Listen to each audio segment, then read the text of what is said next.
calm, clear, and connected. These are three qualities, these are three feelings that I hear so many people talk about wanting more of in their lives.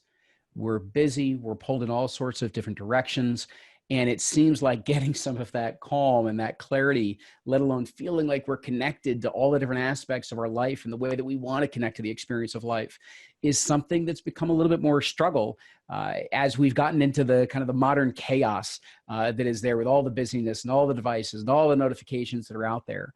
And so we're after, how is it that we return to that idea of being calm, clear, and connected for ourselves, and to be able to show up within our lives in this particular capacity?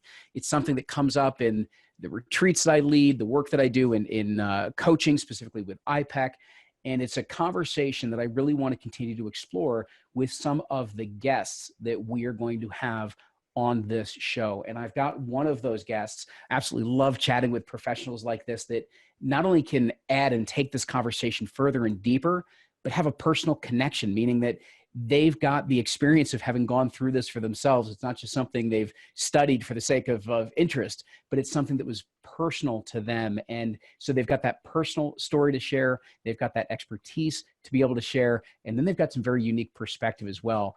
And I think the fun part about today's conversation is part of that uniqueness is the way in which her journey embraced mindfulness, one of those key areas that helps us get more calm, clear, and connected, but how mindfulness can be used to navigate the change of life, the change of work, the change that seems omnipresent to us right now in this day and age. And so I think we're in for a really interesting conversation. So to navigate in, to talk about mindfulness, to talk about change, to talk about how we bring this into our everyday experience, I've got Wendy Quan with me.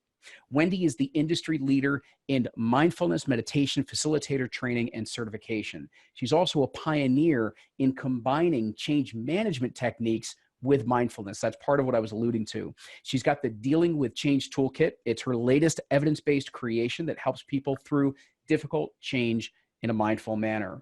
Her cancer journey sparked a shift from a very impressive and large career, corporate career in IT and HR, as well as change management, to now helping individuals as well as companies worldwide start mindfulness in a very practical and accessible way. Creating a mindful world together is the mission of the Calm Monkey, and that is Wendy's business as well as her passion. And with that, Wendy, I want to thank you for coming on the show today. Thank you, Luke. I'm happy to be here. Excellent. Let's step back a little bit because I want to talk a little bit about that journey that you've been on, because today you get to position yourself and talk about the incredible leadership and expertise that you have within this mindfulness space. But it has been a personal journey for you. And so I'm curious if you could share a little bit of what, life was like before this latest leg where mindfulness and the type of practice that you have was so central to what it is that you do. Sure. I think my history is probably like a lot of people's. I had a really long, and I kind of do this, a really long corporate career. I was in different roles, primarily management and HR, IT, organizational development, change management. Living a pretty stressful life. I wasn't too aware of myself. I just knew that, there's lots to do, raising a family, looking after aging parents, on and on it went. So I just knew that something was probably out there for me, but I didn't really know what it was at the time. And I didn't really realize how stressed out my life was until I got that cancer diagnosis, which happened in 2010. And as you can imagine, that hit me really hard. Up until that time, I had practiced mindfulness and meditation in a very casual, kind of ad hoc way. But through the cancer journey, mindfulness and meditation together became such an incredible strength for me. And it really allowed me to get through all that with clarity and confidence and strength to make all the changes that I needed to make in my life. I did a lot to change my lifestyle and my nutrition and all of that, make all those hard decisions. And that's what carried me through, and it still carries me through today. Yeah. So I remember looking at myself in the mirror, and at that time I was the change manager at Pacific Blue Cross here in Vancouver, British Columbia. And I said, Wendy, you know, you're a change manager. You've been helping people through change for a long time now. Now it's your turn to deal with something that you had really no control over. Yeah. And that's when, yeah, all the strength of mindfulness meditation helped me. When I went back to work at Pacific Blue Cross, my coworkers said, Wendy, you're different. And you're so positive and calm about what happened to you. Can you show us what you know about mindfulness and meditation? So, yeah. And I know that obviously launched quite a journey. We'll talk about some of what came from that. Obviously, the calm monkey being a huge piece of that work. A few things in there. One in particular, you know, one of a few things that really kind of jumped out at me was this sense of feeling like something was out there for you, but not really knowing kind of what it was. And I'm wondering if you could just maybe give a little bit of the notion of, now that you get to look back and kind of see what's there. So you know, you kind of know how the journey's unfolded, but there, I hear notions of that, meaning I hear this idea of, is this all there is? There has to be something more. Different iterations of that in so many different conversations nowadays. So I'm wondering if you could just speak to a little bit of how that was bubbling up to you, you know, for you, but then now looking back, of what do you wish you knew, you know, at that time, or what would you go back and tell yourself about that specific message? That's a great question. My whole career, I knew that I loved to help people. And I knew that the best interactions I ever had, and the most meaningful, I think, were always these one-on-one interactions. I just love helping people. And so I always chose professions like HR and change management where I was helping people. And that was okay, but I really felt, geez, there's something a lot more out there for me. And, you know, it really comes down to life purpose. I didn't know how to find that. And to be honest with you, I stumbled onto it. So the stumbling we're talking about is that here I've had this incredible corporate career that was going really well, but the mindfulness and meditation just grew organically. And as I started to hold classes at work at Pacific Blue Cross, just once a week, half an hour for their lunchtime, that's what became meaningful for me, how it was helping people directly and profoundly. And that became my purpose. Yeah. You know, it's interesting.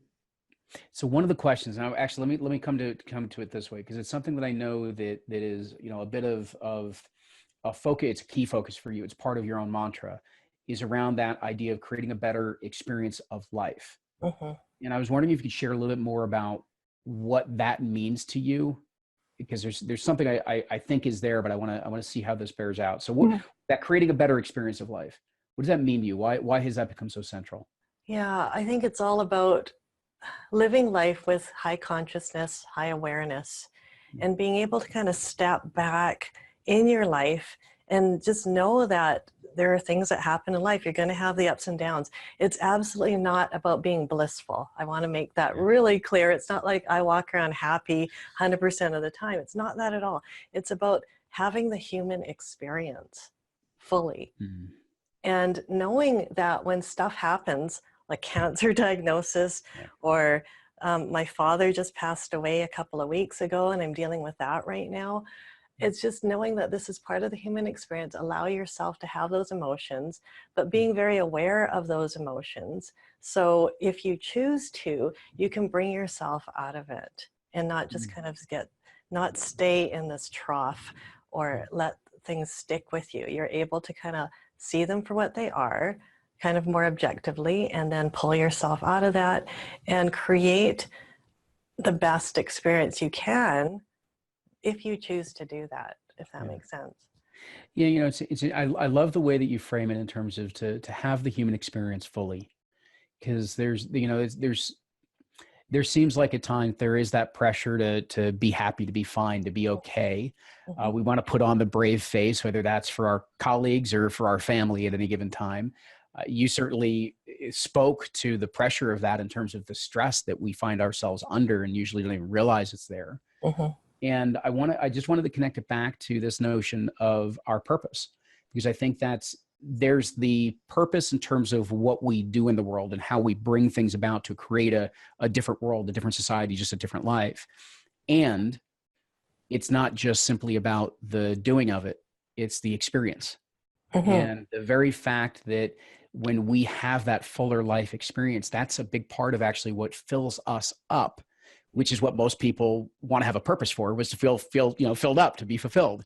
Mm-hmm. And so it's this interesting thing. And I think what you do is such as, kind of beautiful picture, medley, puzzle that fits together of what it is you do in the world, as well as the experience of life that you create for yourself, you help your clients create for themselves. Mm-hmm. So it's just this notion, I guess I wanted to poke out for some people, is purpose means many things. It doesn't just mean the big world changing type of ideas, or, it doesn't mean all that. That can, I'm not saying that's a bad thing, but there's so much more to it. And it relates so much more to our everyday and the experience of life, as you described, that we have, that really truly can fill us up inside.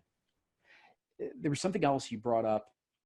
You mentioned on both sides of this that previously you weren't as aware of yourself, and that later on you now have a great deal of awareness of both the experiences, what's going on for you, how you're processing, how you're feeling, what you're experiencing, how to shift. And I was wondering if you could speak to that side of things, because I think that usually is a major waking up component for a lot of individuals, to have this more fully experienced life, is the more that they get attuned, more aware of kind of who they are and what's really going on. So could you speak to that part of awareness, and how this really begins to shift things for us? Sure. Yeah, back in the corporate days, and I said I was all stressed out. I knew I was stressed out, but so what? Right. I Yeah. just kept pushing forward and pushing forward, right? And I would say before that my inner self did not really match my outer self. Mm. I think people always saw me as, oh, Wendy's so calm and she's got this soft voice. But inside, there was a lot of turmoil and stress, and I was holding my abdominal muscles tight all the time, and I was hardly breathing, you know. But today, I'm very different, and I know what's going on within me. I feel like, the whole living your purpose thing sounds like a big thing, like what you said, but and it doesn't necessarily mean that you're living your purpose 100% of every waking moment of the day either. But it means knowing what gives you joy, knowing, what, when life is over and you can look back, have you done things that you're proud of, that you feel that good about doing that?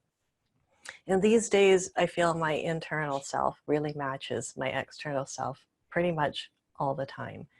And I think a lot of inner peace comes from that.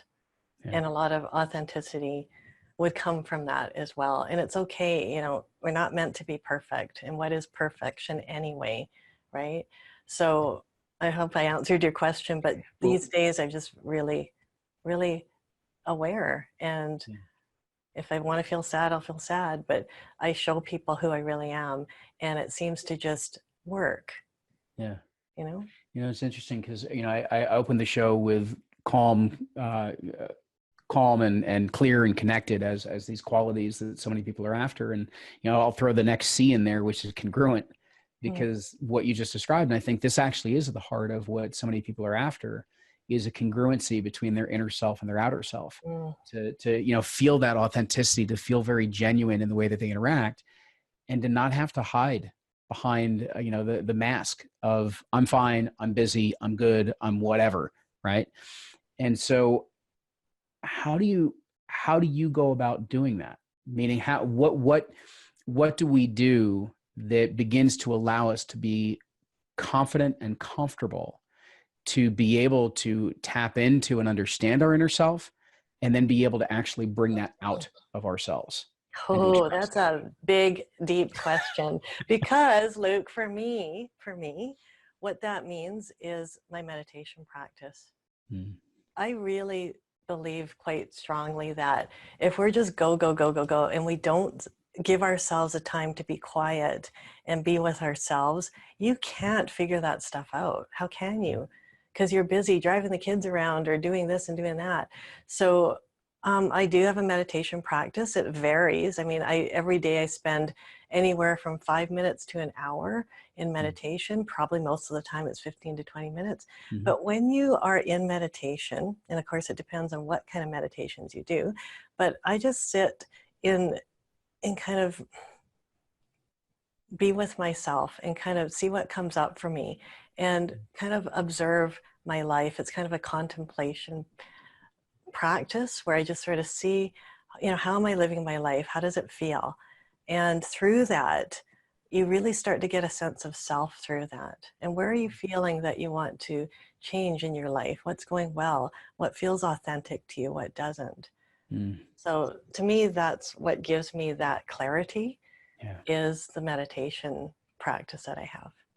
And it's interesting because the background of meditation is really this notion of being familiar with, getting to know. Mm-hmm.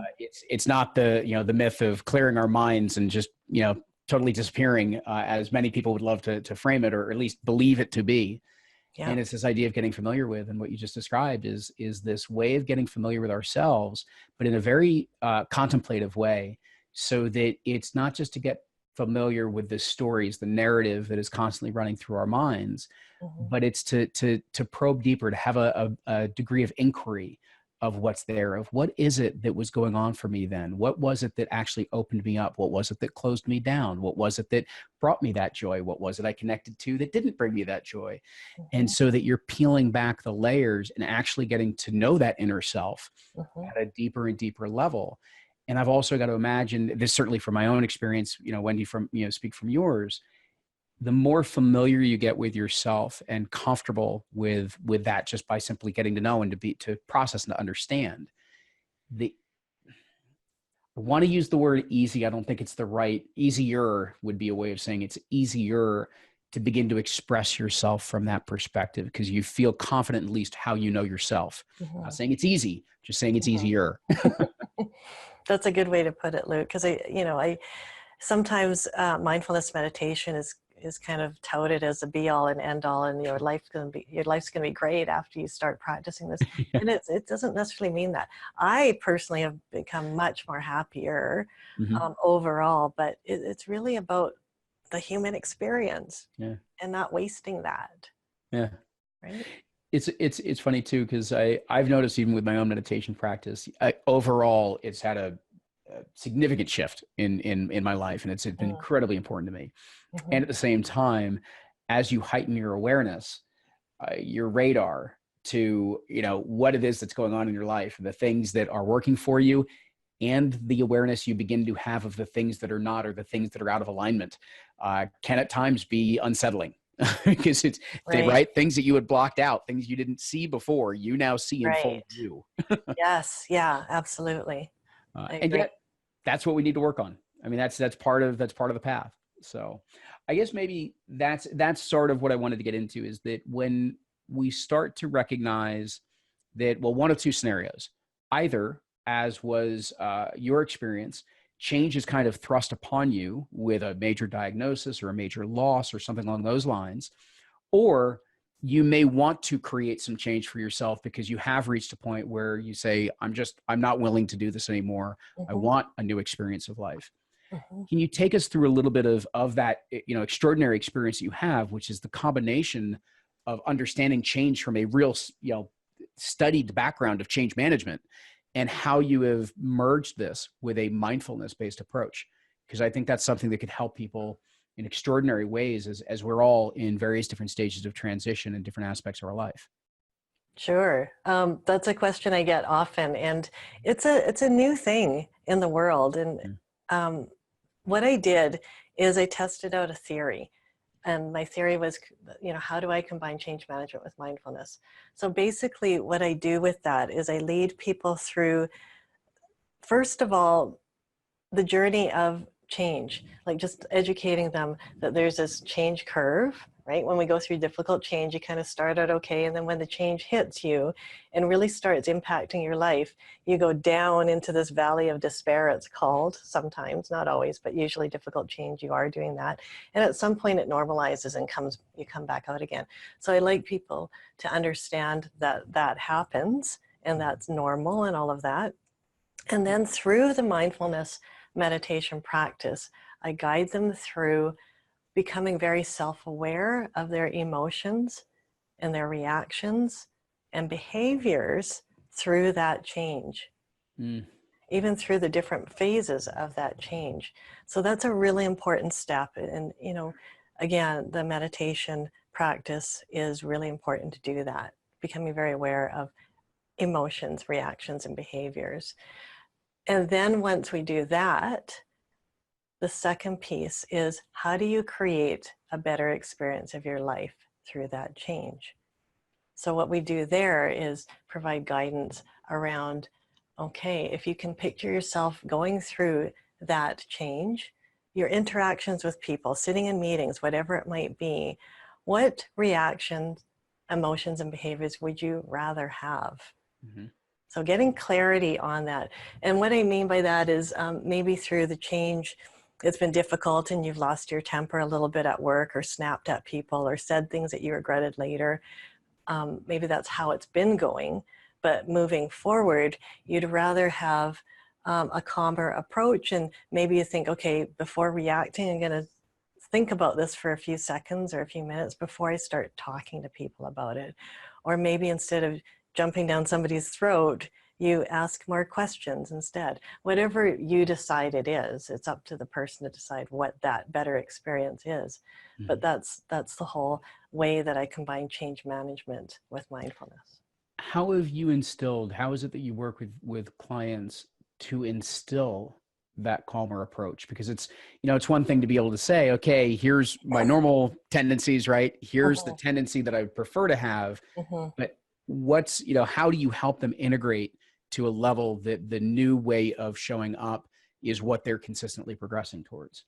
Right.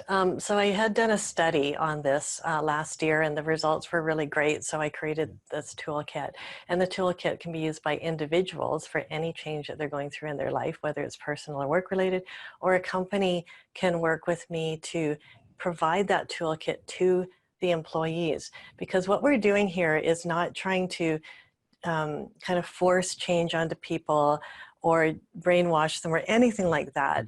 And HR people are so receptive to this because they said, you know, we really want to help people through change, but we lack resources. We don't have enough money for a change manager, or even if we do, they're focusing on corporate communications. They're not really helping the individual, right? It's all about the individual through change, and even corporate change. It's all about the individual and whether or not they want to go along with the change or not, and how they show up through that change. So HR people can provide the toolkit to people individually. So it's really about helping people from an individual perspective, because it's a very private thing. How many people want to actually come out and say, especially at work, I'm struggling with this?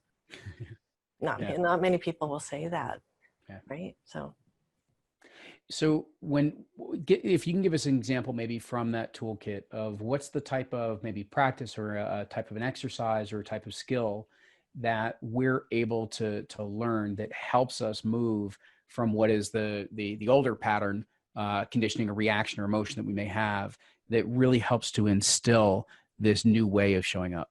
Sure, good question.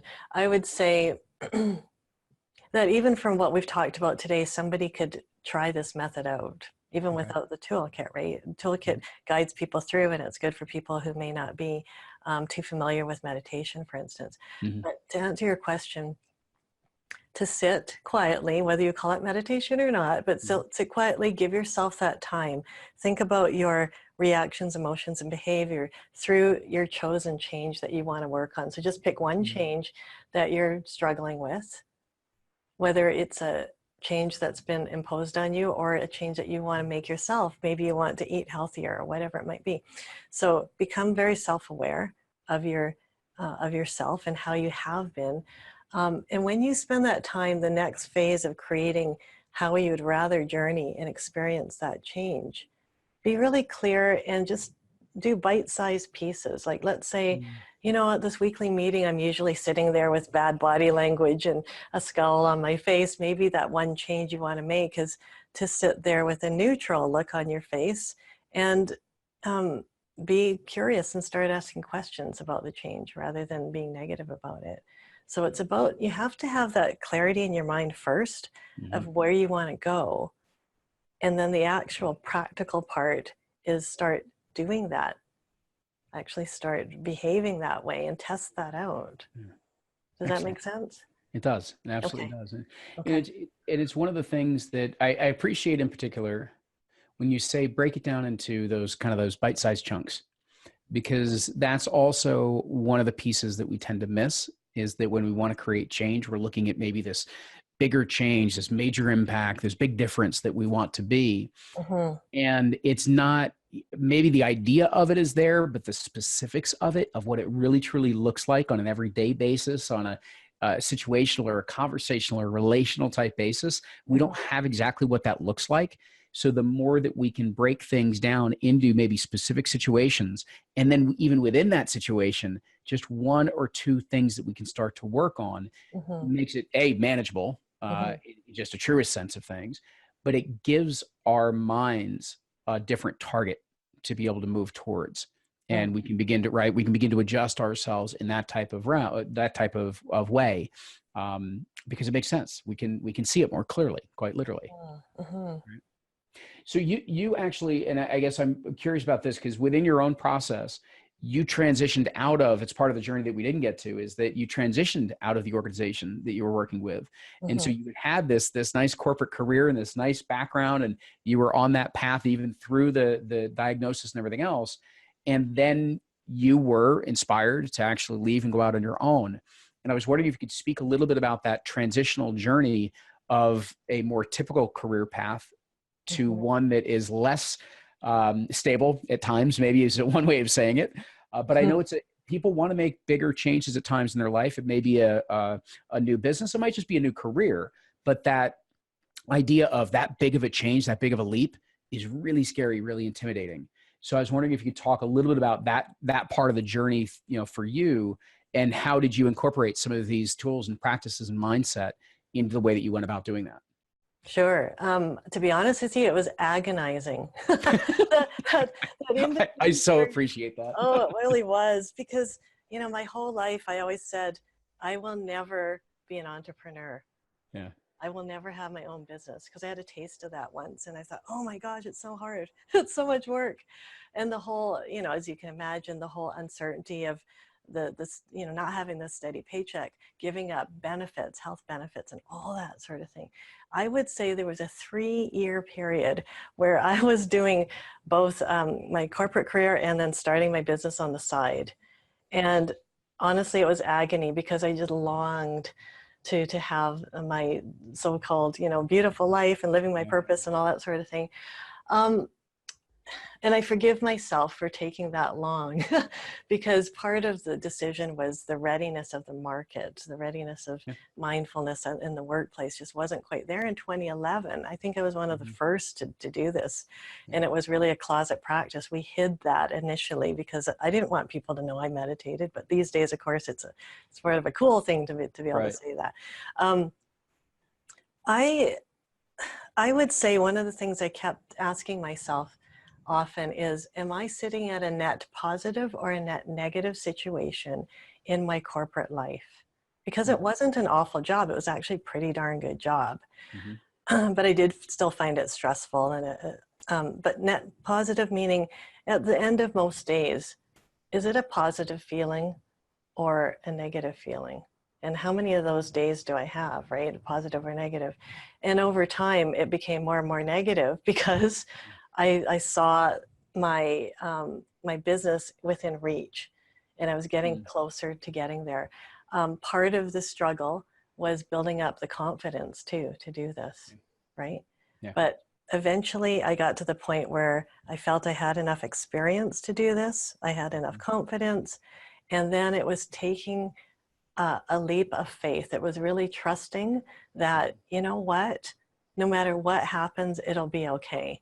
Even if I do this and it doesn't quite work out and I find another job, it doesn't matter. It's something that I felt I had to do. And Mm, I've never looked back. I am mhm. so, and it's tough. It's not an easy thing. And, it's like this too, but I have Yeah, never yeah, looked back. yeah. Yeah. I think one, exactly as you said, it is a roller coaster. So even once you make a decision like this, or you go and you have a mindfulness practice, whether it's life or the transition or whatever, it's going to have its ups and downs. I mean, Hmm. that's not going away. That's life, right? Um, Absolutely. but it is and I think, you describe it as something that you really were drawn to do. You couldn't not do it in that sense. It needed to be shared. Hmm. So much of that, I think, to me speaks to, I'm going to go back to the description you gave of matching inner self and outer self, and the time that it sounds like you took to be ready for that and to integrate that. Because when we create that level of alignment, then all of a sudden it's like, yeah, I'm ready for this. It's time for me to go try this. Hmm. And so I guess, the two things I wanted to share with everybody is, one is that when you're preparing, that's part of the preparation of what is it that I'm bringing about within myself and getting in touch with within myself, that is preparing me for this journey, that's giving me the clarity, giving me the confidence, giving me the experience that allows me to make this type of transition. I think that's one side of it. And the other is, you can also look at it when you're ready to make the leap, or even just before, is have some fun exploring. Like, it doesn't have to be so serious as Hmm. well as part of this journey. And Wendy, I'm kind of curious as well for you of, it's not just okay, here's the idea, I'm off and running. That maybe happens for some of us. More often than not, it may take a little bit of time of searching around, trying some things on, what worked, what didn't, what was I drawn to, what wasn't I, Hmm. and giving yourself some space, right, to Yeah. go through that. And it sounds like, I don't know if that's exactly what those 3 years of preparation looked like for you, but I'm guessing there was some of that, of trying things on, and is it going to work this way or that way, or how's it going to unfold? Absolutely. A lot of trial and error. Yeah. And, I was a corporate person. I was not an entrepreneur. I knew very little about Yeah. marketing and all that sort of thing. And that's part's always a struggle for me. But yeah, you have to have a lightness about it too. And just know that it's a journey. It's an adventure. Oh, that's what I kept telling myself. Mm, This is an adventure for me, and yeah. that kind of makes it kind of fun, like, ooh, it's an adventure. And again, things keep changing, and whatever way it works out, Yeah. it's fine. You'll come out of it, you'll do something else if it doesn't work out, or whatever. So it's just, life is an adventure, it's a journey. Have the human experience and go for it. Outstanding, outstanding. I guess maybe just the last thing that I wanted to just ask you a little bit about, because this comes up, slightly different side of something that comes up occasionally on this show, is that as practitioners, there is so much that, and by practitioners, I mean that individuals that are using certain experience to be able to teach, to be able to coach, to be able to mentor, to be able to share with others. We do that, as you do that, as specifically a mindfulness teacher, certification training. I do that from a coaching standpoint, as well as some mindfulness work. Others may be teachers. They can be consultants. They can be nurses. They can be doctors. They can be entrepreneurs, right? And we get into this part where our life feels like at times it's a little bit divided, of how it is that we're trying to maintain our energy and to hold space and be accessible for those that we're trying to serve and help. And then making sure that we're taking the time for ourselves, so that we're showing up in the rest of our life with the kind of the same level of energy and aliveness and mindfulness. And I'm just kind of curious how you've kind of wrestled with that journey, because it's, at times it feels like we're trying to bring a lot of energy and a lot of attention, but to two different aspects of our life. And it can be Mhm. difficult at times to juggle that. Yeah.